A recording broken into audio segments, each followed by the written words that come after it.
Good morning again, everyone. So good to see you. I know that Dr. Michelle and I are so excited and so honored to be beginning this Back to Basics series that we start every year in January. And I know I speak on behalf of Michelle, too, when I say that both of us individually have just been so blessed by this teaching. My life, the quality of my relationships, the people I've met, getting to serve in capacities like this, I've just been so blessed by realizing the one power and how to use it in life. And so we're so excited to have this series begin today. And in 1927, Ernest Holmes, who founded our faith, was asked to define this thing he called religious science in 25 words or less. Give me the elevator pitch. Talk to me like I'm 7. And he said, he got to work on it, and he came up with religious science is a correlation of laws of science, opinions of philosophy, and revelations of religion applied to human needs and the aspirations of man. By laws of science, we mean that we don't fight with science here. We embrace science and its ever-evolving discoveries. By opinions of philosophy, it means that we don't discriminate against wisdom. We honor the wisdom from long ago, and we're always looking for what's wise today and how we can put it into our lives. And by revelations of religion, we're talking about what we like to call the golden thread, the mystical common truths that run through all faiths that I'll talk a little bit more later in the message. Now, sometimes this word science can cause us to kind of pause and get confused, but one of the things that I want to point out today is that, especially from that time in the early 1900s, the word science was often used to also mean the word practical. So when we hear the term religious science, we might interpret it to mean practical religion. When we hear the term the science of mind, we might want to interpret it to mean practical psychology. When we hear the term the science of spirit, we may want to interpret that to mean practical spirituality. That's what we are, right? A practical religion, a practical psychology, a practical spirituality, and that's the theme of our Back to Basics series this month, a practical spirituality. And I'd like to begin this morning by sharing what for me are the differences between an impractical spirituality and a practical spirituality. An impractical spirituality for me is an exclusive spirituality. A practical spirituality is an inclusive spirituality. Living in this era where we live in this global world with people of so many different cultures and faith backgrounds all around us that we're interacting with every day, sometimes becoming members of our own family. For me, it is no longer practical to say that I have the truth, to say that my way and my way alone is the only way to God. And if you're not practicing my way, then you know where you can go. Right?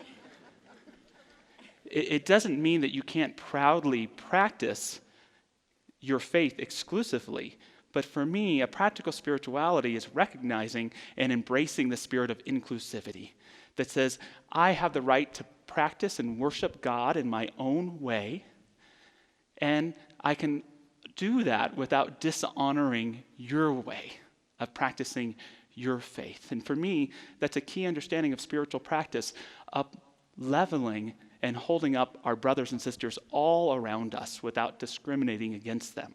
That to me is a practical spirituality. An impractical spirituality focuses on adherence to rules and regulations. A practical spirituality emphasizes practice. To me, it's impractical for spirituality to say, hey, here's all these rules, practice them, don't ask why, and don't ask any questions. Just do it.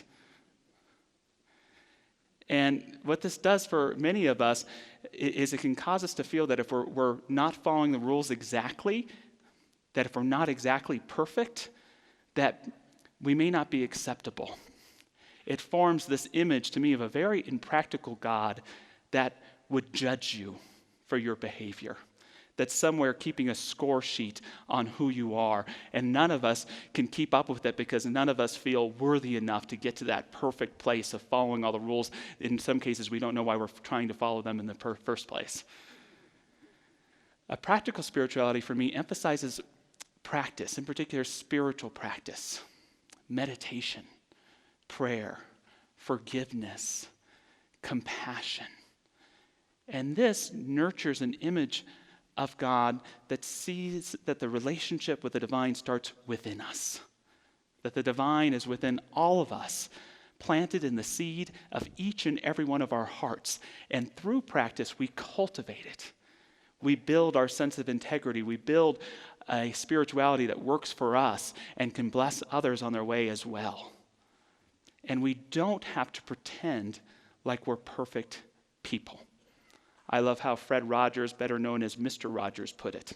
He said, "The greatest loss that we all have to deal with is the loss of the image of ourselves as a perfect person." I don't know about you, but I'm ready to let that the hell go.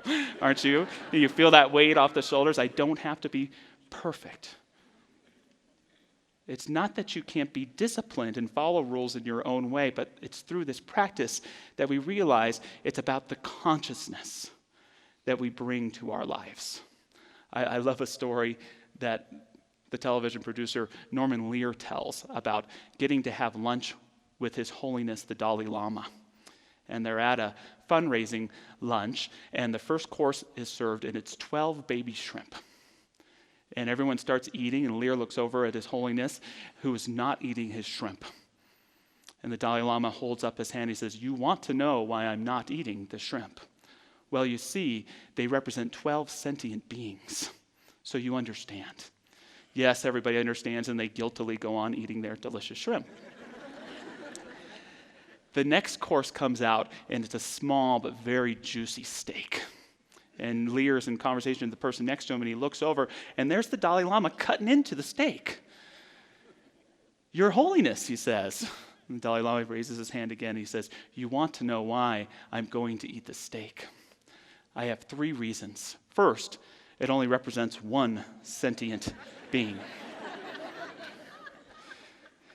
2, I would not want to disappoint our hostess entirely. And 3, he smiles, I really love steak."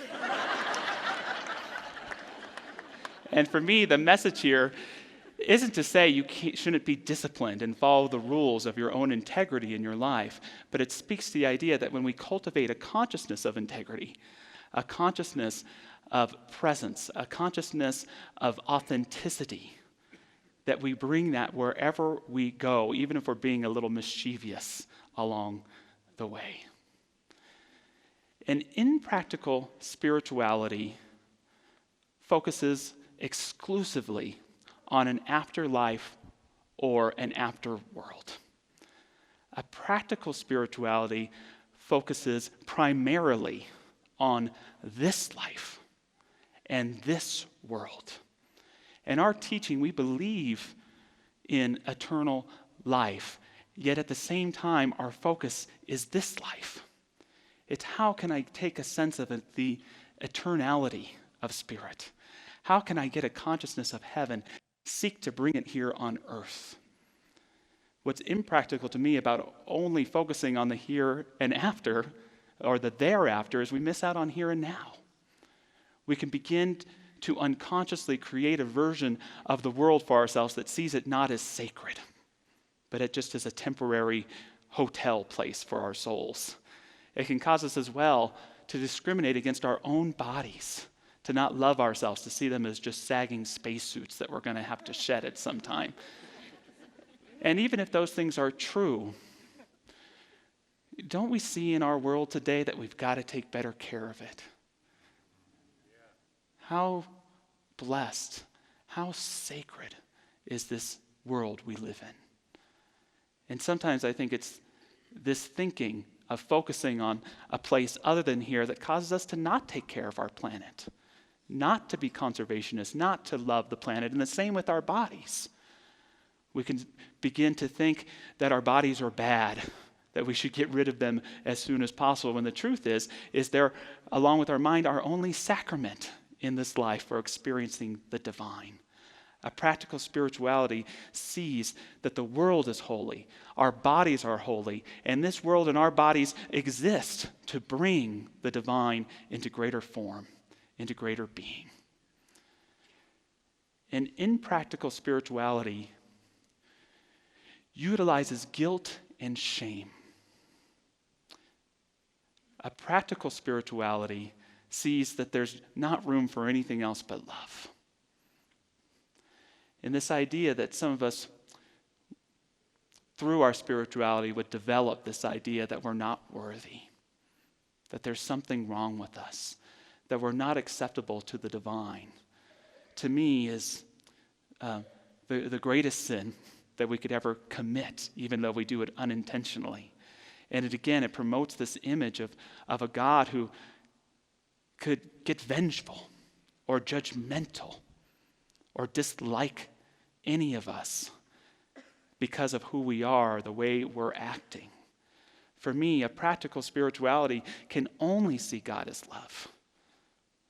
This is, to me, is the God that Jesus, through his ministry, introduced to the world. It was the first time, as far as I know of, that a God was introduced that you didn't have to make sacrifices to, that you didn't have to convince to your liking, that you didn't have to do anything but be who you are, to have love you and see you as the precious expression of divine life that you are.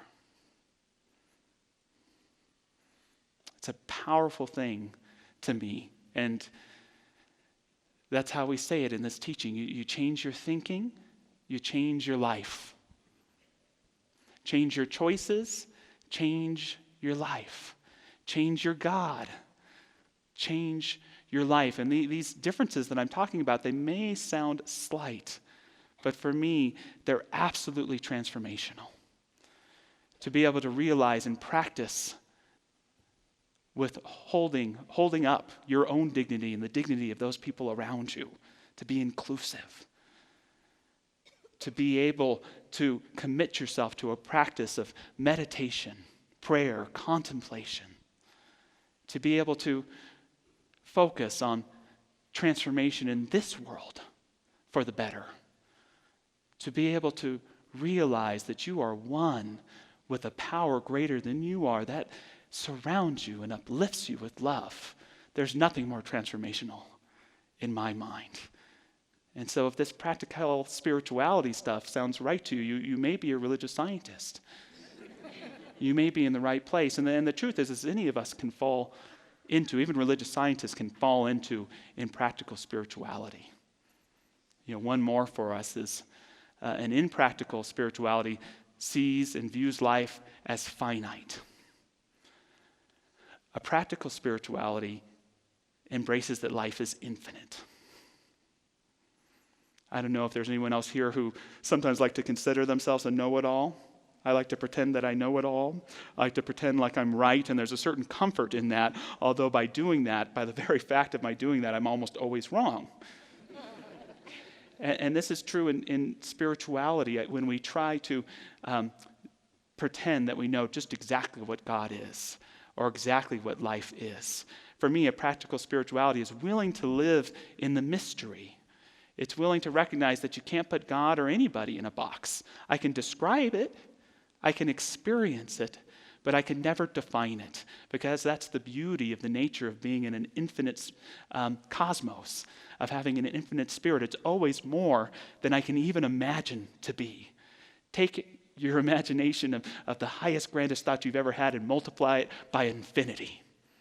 And maybe you'll get to God. I love how Christopher Hitchens put it in studying science and everything, that in the end, all we know is less and less about more and more. And that could freak some of us out, but for me, that's the joy of embracing that spirituality, is stepping into it. And even as religious scientists, I think we can fall into an impractical spirituality when we take too literally that statement that the universe is just what you think it to be. Yes, our thought is creative, and yes, I experience the universe through my lens of comprehension of it. But for me, the very heart of our spirituality is being willing to give up and let go of the world as I think it is, to step into an experience of the world as it is in God, as it is in spirit. Sometimes I have to stop and ask myself, Josh, whose universe are you living in right now? Because this is boring. This is frustrating. Well, that's not God's universe that I'm living in. That's my perceptions. That's my defective experience, which that spiritual practice helps me continue to evolve and grow. I've actually developed, I consider him an imaginary friend who I call Bob. And Bob's kind of my inner curmudgeon. There's Bob right there. Kind of looks like Coach Shanahan a little bit. That's my... And Bob's kind of my inner curmudgeon, and a lot of times I realize I spend too much time living in Bob's universe and not enough time living in God's universe. You see, in Bob's universe, it's the same stuff, different day. Life's a grind, and we're all one, and that it's doing one thing, taking us under. And some of you know Bob. In God's universe, everything is eternally renewing itself. The Spirit is brand new, and there's an endless expression of abundance, of love, of joy, of harmony. The wisdom and possibility of the ages is available to each and every one of us who's open to experiencing it. The joy of being alive. In Bob's universe, you can't trust anybody.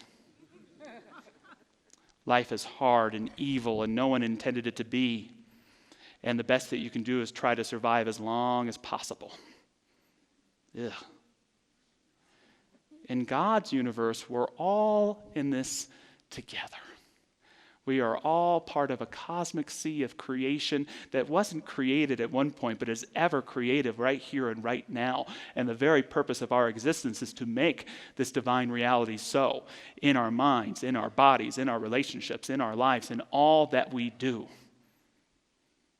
Connection, clarity, the integrity and the power of the clarity of practicing love in our lives with intentionality and focus.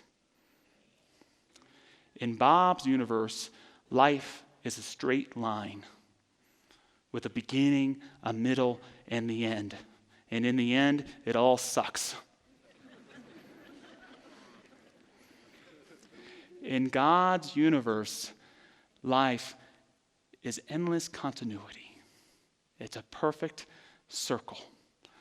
God is a circle whose center is everywhere and circumference nowhere. We are here to embrace the eternal now and to demonstrate it in all aspects of our lives. Your life does have meaning.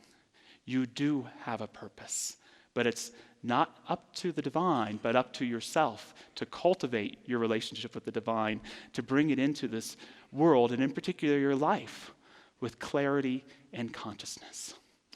So, whose universe are you living in? Whose universe are you living in? For many of us, maybe we're in between Bob's and God's universe.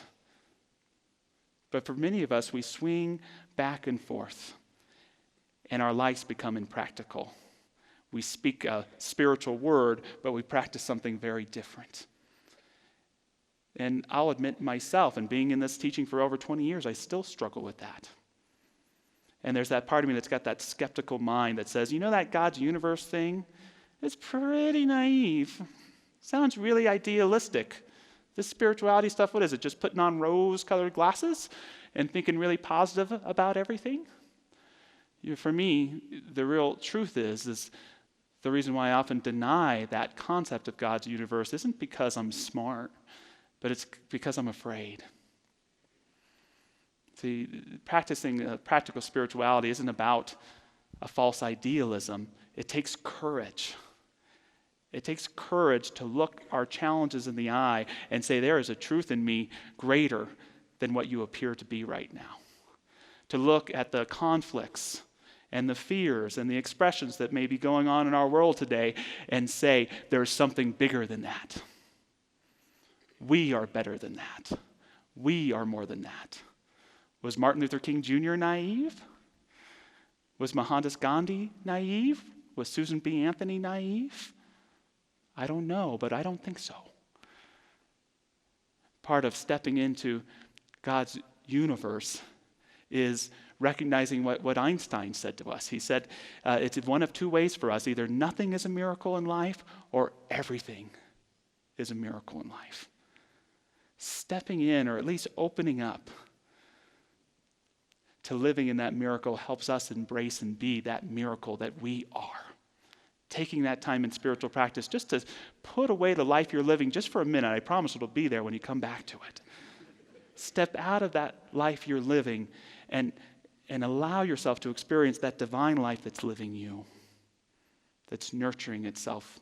And for so many of us, it's been waiting there a long time to be demonstrated in more profound ways. It doesn't take naivete. It takes courage. It takes faith. It takes conviction. It takes recognizing that the invisible reality within us is more real than perhaps even the physical one that we may be touching and experiencing, and bringing those two things together in an incredible harmony. Laws of science, opinions of philosophy, revelations of religion, applied to our own lives and to the betterment of all humankind. Sounds good to me. Does it sound good to you? That's what I want my life to be about. And I want to speak a little bit to this revelations of religion and what that means for us in our teaching. And we call it the golden thread. And we at Mile High Church, we sometimes describe ourselves as an interfaith church. And what that means, or what that doesn't mean, is that we adhere and practice everything that every religion teaches. We do have some of our own thoughts and beliefs. You'll never hear a religious scientist declare a jihad. You'll never hear a religious scientist telling someone to go to hell because we don't believe in it here. You won't hear us trying to convert people, because the original intention of the science of mind wasn't to try to pull anyone from their own faith, but to help them live their faith with greater clarity, greater conviction, greater love, whether they be Buddhist or Christian or Jewish or even agnostic. Know what you believe, what your faith is, and live it with clarity. That's what this truth is about. So when we say golden thread, what we're talking about is what we call the mystical commonalities. That when we look at all the faith traditions, there's certain ways that it expresses itself, that they're not like different things to affiliate with that are different from each other. They're like different languages trying to get the same message across to us. I love how the intellectual Ken Wilber put it. He said, most of the great wisdom traditions agree that spirit, by whatever name, exists. Spirit, although existing out there, is found in here, or revealed within to the open heart and mind. Most of us don't realize the spirit within, however, because we are living in a world of sin, separation, or duality. That is, we're living in a fallen, illusory, or fragmented state. I've been there. There's a way out of this fallen state. There is a path to our liberation. If we follow this path to its conclusion, the result is a rebirth or enlightenment, a direct experience of spirit within and without, a supreme liberation which marks the end of sin and suffering and manifests in social action of mercy and compassion on behalf of all sentient beings. Does a list like that make sense to you, he asks? Because if there are these general spiritual patterns in the cosmos, at least wherever human beings appear, then this changes everything. You can be a practicing Christian and still agree with that list. You can be a practicing neo-pagan and still agree with that list. So we seek the commonalities in different faiths, not to discriminate against them, but to try to embrace a greater clarity for our own faith and how we choose to live our lives with all the wonderful faiths together, even when we don't see things in the exact similar way. And as we view these different religious faiths from the lens of practical spirituality, We can still honor the stories that usually the followers of these great teachers have told us, which may, for some of us, disconnected us from their teachings itself. But we can get back to the heart of what they were getting at. I love the story of Jesus, and there are many versions of what it means that we can argue about and speak about in so many different ways. But for me, the practical part of Jesus' life was what he taught. This idea of an unconditional, loving presence all around us. And for me, the Jesus story is the realization that when you live in a universe of unconditional love, the way you practice that is through forgiveness. And that's so much Jesus' story. He's baptized by John, and he hears the voice of God in his heart saying, "You are my beloved Son, and you I am well pleased." My belief is that's the message of the divine for all of us when we're spiritually born. And Jesus experiences continued reasons to be angry. He's rejected over and over again. He's rejected by members of his family. He's rejected by his home's people. He's rejected by the rabbis of his own religious tradition. He's eventually rejected by some of his own disciples. And lastly, he's rejected by society itself and officials. And he's on the cross and he's being murdered. And what are his words? "Father, forgive them, for they know not what they do." And there's again this cross, this symbol of spiritual transformation and renewal. And there's this awakening of the power that we as individuals don't have to like people or like what people do, but to practice spirituality. A practical spirituality is not to keep God's love from anybody. It's to be willing to practice it with greater clarity. For me, the practical story of the Buddha is quite similar. Living about 500 years before Jesus, the legend has it that young Siddhartha, who would become the Buddha, was born into a very wealthy family. And his father in particular wanted to protect him from the ills of the world. How many of us can relate with that with our own children? But young Siddhartha grows up and he gets outside and he sees sickness. He sees poverty. He sees death. And it creates this feeling of longing and emptiness and a desire to understand. He can't figure out what this feeling is that this experience that there's suffering in the world has brought and awoken in his heart. And so he goes on a quest and he tries every religion and religious practice there is. He tries being an ascetic, and he finally sits under what became known as the Bodhi tree, its own symbol, like the cross of transformation and spiritual renewal. And he says, "I'm not leaving here until I figure it out." And he achieves what's called enlightenment, which for me isn't some sort of spiritual perfection, but it's what it was for the Buddha, which is this feeling he couldn't describe in his heart that was responding to the suffering in the world was compassion. Compassion. What a wonderful teaching for all of us when facing suffering in our lives, when facing our challenges, that the divine response, the response of the heart, is compassion. For me, these great spiritual teachers, their lessons to us wasn't, "Hey, I'm way better than you should worship me." It wasn't, "Hey, I'm perfect." In fact, it could be that sometimes we try to put these folks too high on pedestals as an excuse to not have to try and be like them. When their teachings to me are quite profound, although challenging, even though they're practical. Look at your life. Where is that place where you're holding back forgiveness? That's where your work is. Look at your life. Where's that place where you're holding back compassion? I bet you it starts with yourself. And is there a difference between forgiveness and compassion? I can't think of any. All the great spiritual teachers that were worth a lick taught the same thing, what it means to awaken to divinity within us and to practice it towards one another in our lives.